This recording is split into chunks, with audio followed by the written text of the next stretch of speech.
Olá, estamos aqui em mais um podcast do nosso CAMJ, o Centro Avançado de Mentoria Jurídica, e hoje com um convidado muito especial, que é o Dr. Luiz Fernando Gevaé, um ícone da área do direito das famílias, com mais de 40 anos de prática na advocacia e mais de 10 mil clientes atendidos. É muito tempo e muita gente, né? Eu não sou tão velho assim, não. É só muita produtividade. Né? Isso, muita produtividade. Começou muito cedo. Exatamente. Na advocacia, mas é uma honra tê-lo aqui com a gente, com certeza.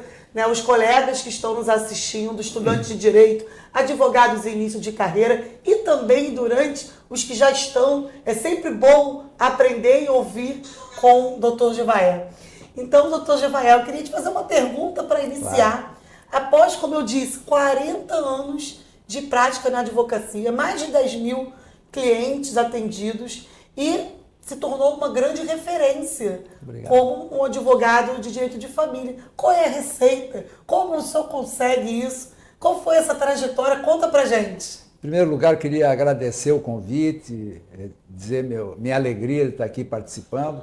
Sei do teu trabalho, reconheço que você é uma incansável batalhadora, principalmente por ajudar os jovens advogados, a jovem advocacia, e parabéns por esse trabalho relevante que você tem feito ao longo desse último mandato na subseção da OAB da Barra da Tijuca. Então, Obrigada. É uma honra, um prazer estar aqui com você. E já respondendo a tua pergunta, é um desafio grande. Outro dia que eu descobri a diferença entre essas duas palavras, constância e consistência. Por quê? Constância é quando você faz repetidamente aquelas tarefas que são da tua obrigação e você faz de uma maneira adequada, a tempo certo e tal.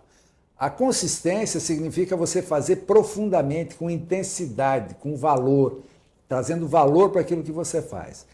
E eu sempre tive como meta ser uma pessoa que faz, tudo que faz, tenta fazer o melhor possível. Não digo que é perfeito, porque ninguém é perfeito, mas eu tento dar o melhor de mim para que as tarefas que eu desempenho como advogado sejam bem feitas. E é claro, a gente tem uma atividade de meio e não de fim, a gente não pode garantir os resultados, mas a gente faz o melhor possível e nesses anos todos, a principal referência que eu tenho tido é que os clientes satisfeitos, eles indicam novos clientes. Então eu uso muito as indicações, as referências para continuar ampliando o meu escritório, que está a todo vapor, funcionando muito bem. Com certeza. Então realmente essa questão do que a gente conversa sobre o marketing offline, que é o famoso boca a boca. É isso. Né? Isso que realmente... Isso funciona. É claro que não se pode negar a força e a importância do marketing digital e principalmente hoje se usando de uma forma muito adequada no mundo jurídico, com toda a ética, com todos os cuidados, né? Que é muito importante também que não se banalize nem se mercantilize demais a profissão, mas indiscutivelmente a melhor referência é o boca a boca, a indicação do próprio cliente, que hoje no marketing digital se chama de testemunho, né?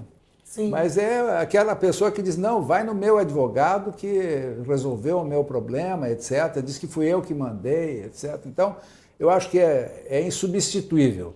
Agora, o ideal é que hoje em dia se divida um pouco. Se tem uma atuação no mundo digital, eu mesmo tenho Instagram, eu tenho TikTok também, tenho Facebook, eu acho importante isso, mas sempre com muita sobriedade, com muita... dando informação de boa qualidade, naquele tempo restrito, e eu acho importante fazer isso, mas também ter um bom network e principalmente o cartão de visita e o atendimento que se dá ao cliente. Não, perfeito. E principalmente na área do direito das famílias, que é uma área tão sensível à vida de quem está passando por uma questão familiar. Então, acho que a indicação, eu não acredito que seja por meramente um marketing digital vai conectar uma pessoa precisando de um advogado especialista em direito de família. Então, perfeita. É difícil e principalmente, eu acho que na advocacia, você não pode prescindir do contato físico, por mais que realmente o online, o atendimento online, inclusive, encurte distâncias, facilite a vida, é indiscutível que você tenha um contato pessoal, até para você poder sentir a energia da pessoa, etc., e o vigor, a determinação, tudo isso, por mais que seja adequado você também se valer dos meios digitais, eu acho que o contato pessoal e presencial é insubstituível. Eu já tenho muitos clientes que eu atendo à distância, mas sempre que possível eu tento ter um encontro, seja no Rio de Janeiro, até na cidade onde a pessoa mora, eu me desloco, porque eu acho importante que haja esse contato físico. Né? É a humanização. Exatamente, humanização. E as pessoas, o direito de família fragiliza muito a pessoa que está num conflito de família, fica muito fragilizado. Para você ter uma ideia, há estudos concretos nos Estados Unidos que a terceira maior causa de morte por infarto surpresa é por conta de divórcio recente daquela pessoa. Então, além disso, há estudos também que dizem que o divórcio reduz a capacidade financeira da pessoa, a pessoa empobrece, a pessoa perde o ânimo. São inúmeros os casos de depressão e outras morbidades psicológicas, psíquicas mesmo, por conta desse estresse todo que a separação, o divórcio traz, e o advogado é o primeiro destinatário desse conjunto de emoções negativas, dessa situação traumática. Também há estudos que comprovam que o divórcio é o segundo maior trauma que uma pessoa pode sofrer. Só é superado pela perda de uma pessoa próxima. Então, ele, na verdade, é a morte de um projeto, de um sonho, etc. Então, exatamente a capacidade empática do advogado tem que se revelar de forma muito presente para que haja uma ajuda também, né? Um acolhimento, um apoio. Então, o advogado acaba se tornando também um mentor do cliente, também alguém que acolhe, alguém que orienta, que também educa. Né? Então, o nosso papel é múltiplo e muito relevante, muito importante. E alguns alertas para quem está começando, principalmente. Tem que ter uma certa isenção. É importante que o advogado abrace a causa, mas não se torne a causa. Porque é muito comum advogados acabarem brigando com ex-adversos porque compram tanto o problema do seu cliente que acabam transbordando naquilo que deviam conter dentro exatamente do processo. Perfeito. A empatia é diferente de você viver o problema do cliente. Né? Exatamente. Agora, doutor Gevaert, eu só trouxe algumas peculiaridades do direito de família. Então, quais são as características que o senhor considera imprescindíveis para um advogado que queira se inserir no mercado do direito das famílias? Eu acho que muitas pessoas hoje estão se dizendo assim, estão se apresentando assim. Eu sou um advogado de muita experiência, eu tenho já 2 anos de formado, 3 anos de formado, e realmente é uma experiência grande. Por exemplo, eu tenho 5 filhos advogados.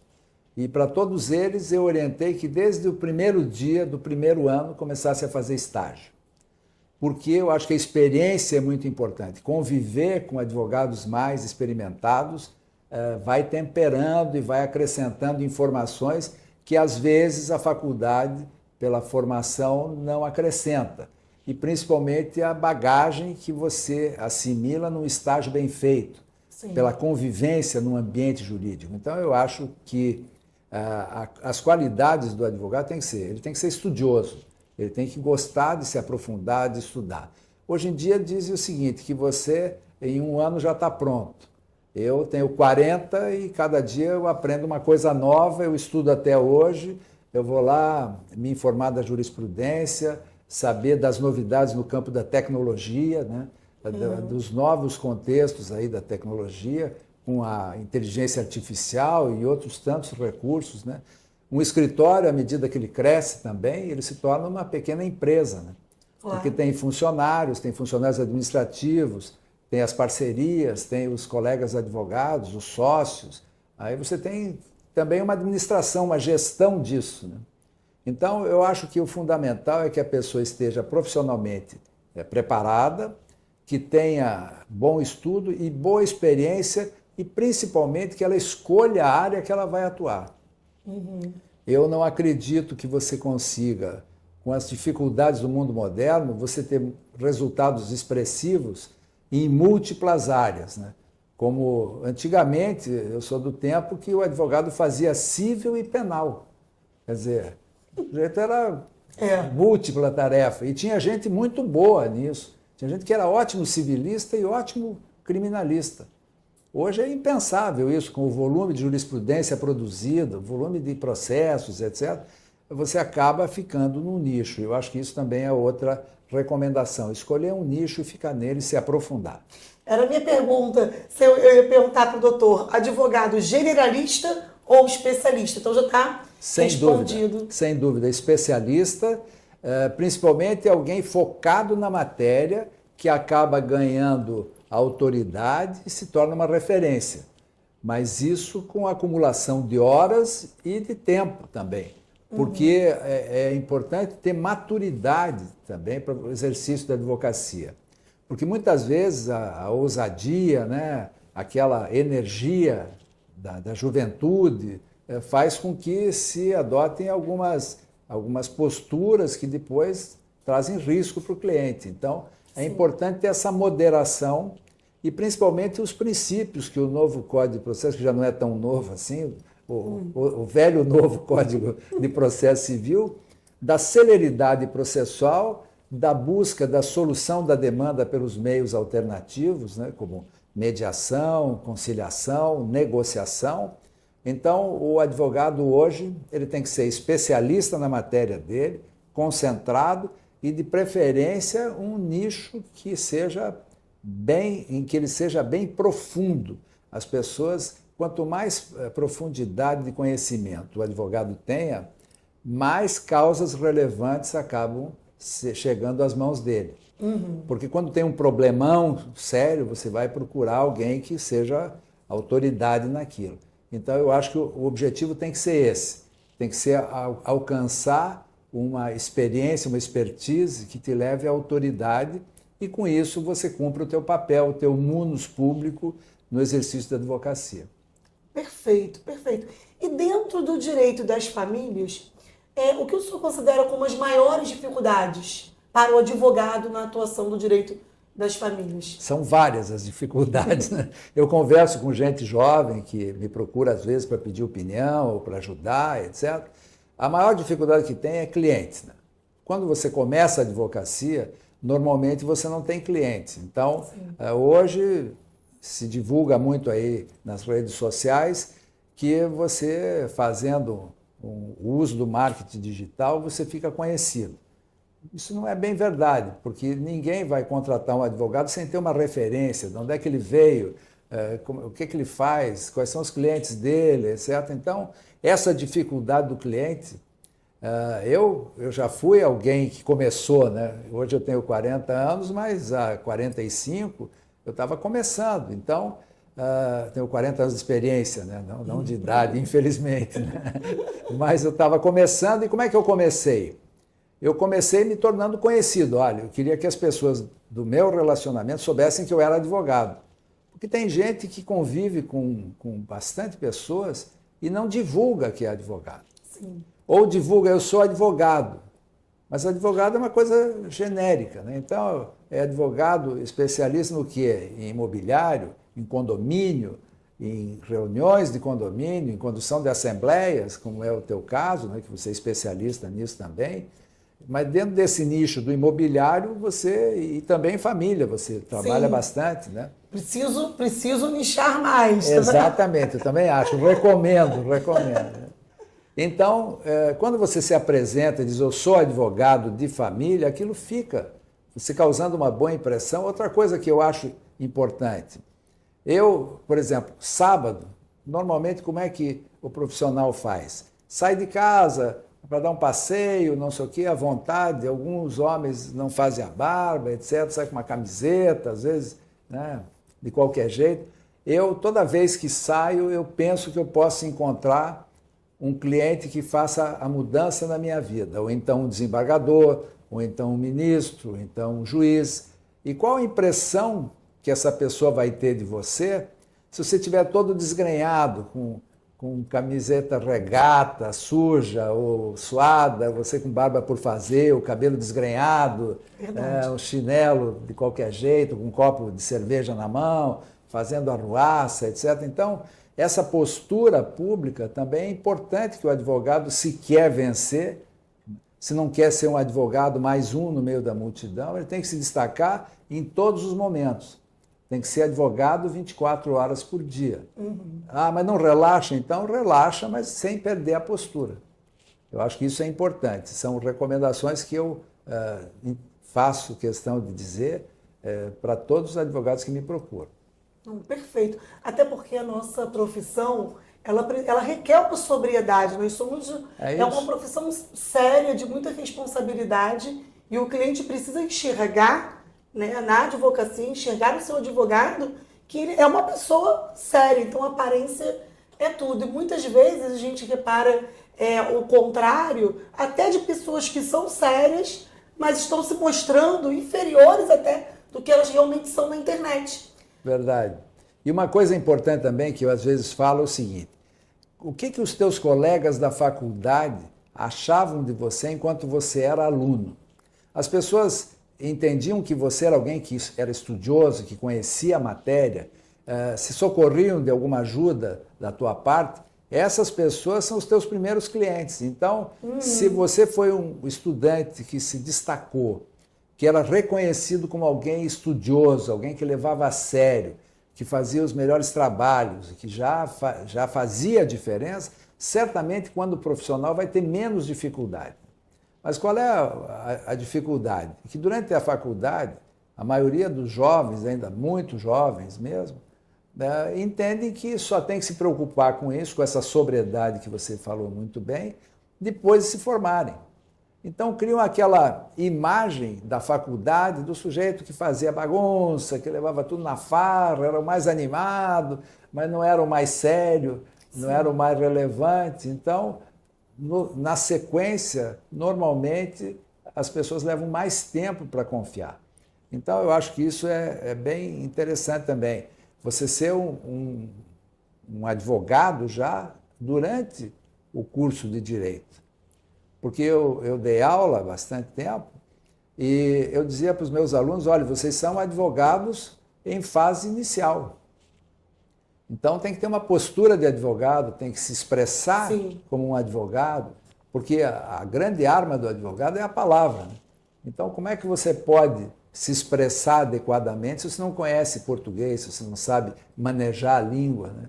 Se os teus argumentos são sempre desprovidos de palavras corretas, adequadas, né? Se você não consegue formular um conceito mental para daí falar, né? Por exemplo, fazer audiência. Por que a maioria dos advogados tem dificuldade de fazer audiência? Porque não tem o hábito de anotarem o andamento da audiência, se perdem, tem que fazer razões finais orais e se perdem com o que aconteceu, né? Então, essas coisas eu tenho orientado muita gente que me procura e tenho dado, vamos dizer, um tipo de um treinamento, né, uma mentoria, que eu divido em 3 grandes áreas. Primeiro, a questão do atendimento. Como você encantar o cliente quando te procura. Porque já é difícil o cliente procurar o advogado, principalmente o advogado iniciante. Mas quando procura, ele tem que saber o que fazer, ele tem que ter o repertório pronto. E o atendimento, não importa qual é o contexto do atendimento, mas o atendimento tem uma rotina, tem um protocolo que tem que ser seguido. E se você conhece isso, a eficiência é muito grande. Então, se você tem as práticas e as regras de funcionamento, praticamente cada atendimento é um contrato assinado, porque você tem aquele passo a passo. Mas daí está bem, o cliente te contratou, como é que você vai desenvolver? Então, por exemplo, eu tenho um conceito lá no meu escritório que a gente estabelece um prazo. Em 48 horas tem que estar distribuída a ação que você foi contratado para impetrar. Por quê? Porque também é muito comum os advogados que não são bem organizados acabam procrastinando, deixando lá, e daí aquilo começa uma angústia. Tá ali em cima da mesa, eu tenho que entrar com essa inicial, mas não estou com tempo. aí aparece alguma coisa para fazer e tal. Então, essa disciplina, essas regras que você tem que funcionar. Depois as audiências, né? E outra coisa super importante também é como cobrar. Sim. Como e quanto cobrar. Não adianta dizer, por exemplo, se fala muito, cobra-se consulta ou não se cobra consulta? Depende. Se você não tem nada para fazer com o teu tempo, cada vez que alguém te pergunta alguma coisa, é um cliente em potencial. Então, quando você está prestando aquela consulta sem cobrar, na verdade, você está investindo como se estivesse fazendo uma publicidade. Se você for lá gastar no Facebook, fazer Google Ads, você tem que gastar. Então, você gasta o teu tempo, que não custa nada para você, e você não tinha coisa melhor para fazer, então você fica lá e investe nisso. Agora, à medida que você não tem tempo, daí começa a cobrar, primeiro moderadamente e depois a altura do que você entrega. Eu tenho uma regra final aqui para nós, porque o tempo de todo mundo é muito rápido, né? A regra final é: entregue mais do que você cobra. Sempre. Porque você sempre vai estar no ganho. Segundo ponto, esteja disponível. Terceiro ponto, não demore mais de 24 horas para atender uma pessoa. Então, receber uma comunicação, eu precisava encontrar. Tem um protocolo que a gente usa lá no meu escritório. É urgente. Urgência a gente atende em 24 horas. Sempre. Acha um jeito, encaixa e dá o atendimento para a pessoa poder se sentir confortado de que já encontrou uma janela para sair daquela situação angustiante. Gente, que aula, hein? Que aula que nós estamos tendo nesse podcast. E essa mentoria realmente deve fazer a diferença na vida das pessoas, porque luz que acende, né? E a questão da precificação é uma das maiores dores da jovem advocacia. É verdade, e é difícil, porque se você errar no preço, você perde o cliente. Sim. Seja porque você cobrou mais do que devia, está fora do mercado, e daí o cliente se sente, vamos dizer, desatendido naquele momento, seja se você cobrar menos, porque Sim. daí você pode ficar lotado de trabalho e não consegue rentabilizar o suficiente para organizar a tua vida.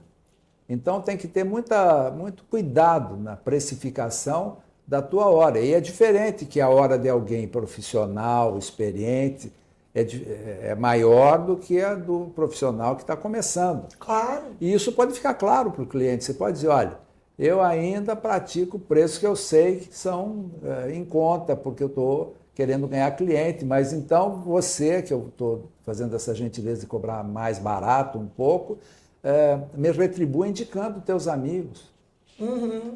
Por exemplo, eu sempre pedi para os meus clientes indicação. Você gostou do trabalho? Eu gostei. Então você pode me indicar, e às vezes eu ouço isso. Mas você ainda precisa de indicação? Eu sempre preciso de indicação. Então, o meu escritório vai continuar depois de mim, né? Com os meus filhos, com os meus colaboradores, com o pessoal que trabalha comigo. Então, o escritório precisa dos clientes. E você tem que ter, então, um excelente serviço prestado, né? Rapidez e empatia, principalmente, e preço justo, adequado à capacidade que o cliente tem. Agora, uma observação familiar. Sim. O senhor conseguiu influenciar os 5 filhos para a área do direito. E a mulher também. E a esposa também. Então, isso é um sinal realmente que os filhos, além da admiração, né, familiar, paterna, a admiração como profissional, porque eles escolheram, optaram seguir o mesmo caminho da advocacia. É verdade, é motivo de honra e orgulho, mas também de responsabilidade, né? E isso eu divulgo para os meus clientes. Olha, porque existe um preconceito com relação à idade, né? Então, muitas vezes as pessoas perguntam, mas eu devo contratar um advogado já com idade? Se acontecer alguma coisa com ele, se ficar doente, etc. Olha, não vão se ver livre do meu nome, Gevaer, não, porque tem mais 5 lá para me substituir. Então, eu mais novinho tem 27 anos, então dá tempo a beça.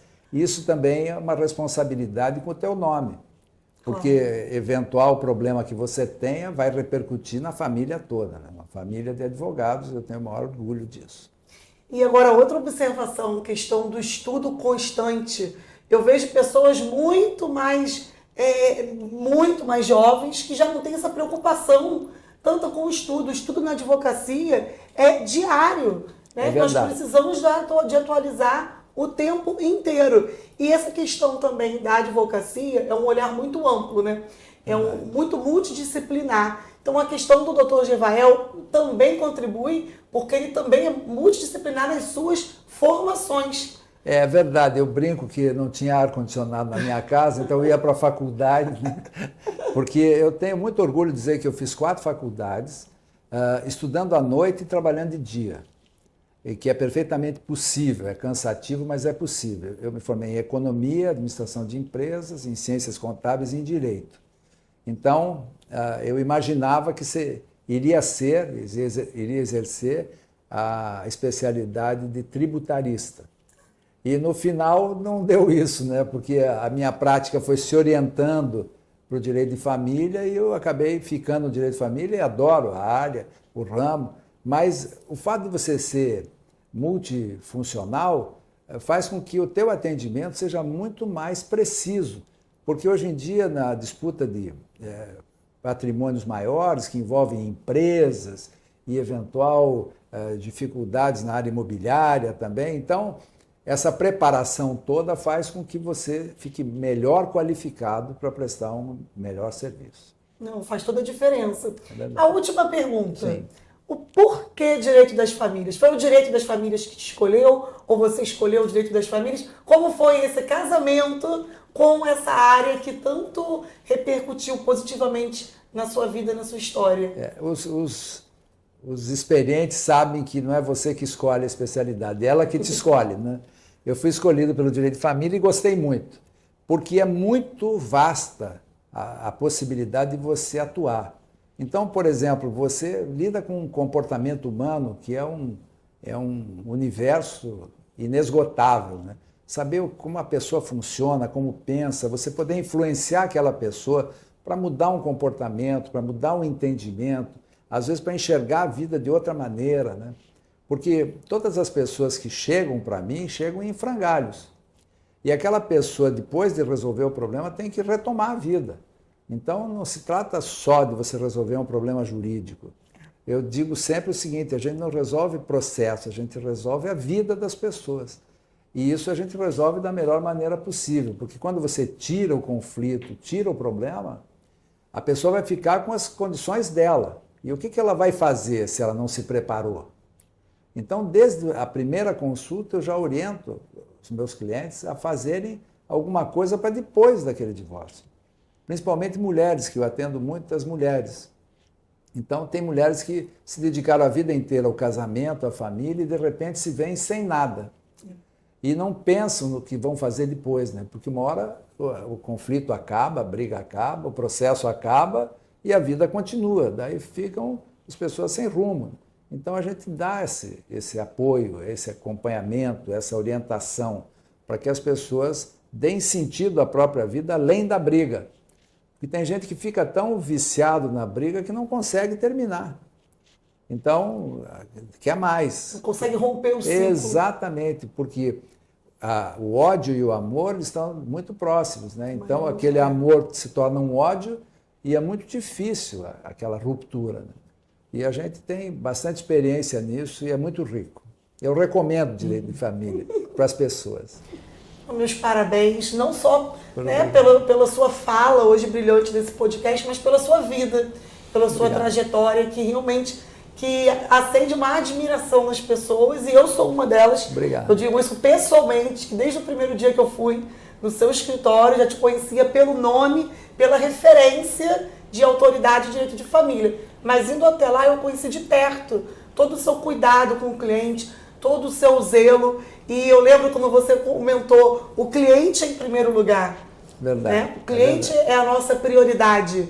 Então é isso que nós precisamos ter dentro da gente. Nós que somos advogados, o cliente é a prioridade. E assim faz com que a gente puxe o nosso melhor. Verdade. Né? Para dar o nosso melhor, e vai essa sequência de constância e consistência. Verdade, Né? verdade. Para que a gente melhore a cada dia. Porque eu quero ser cada vez melhor hoje do que eu fui ontem. Claro. Né? É uma luta pessoal permanente. Melhoria contínua. Uma melhoria contínua. E eu fiquei muito interessada, acho que a sua mentoria vai ser de uma grande valia, que as pessoas que queiram possam vir a ter acesso. Se quiser falar um pouquinho sobre isso, sobre o que você pode entregar nessa mentoria.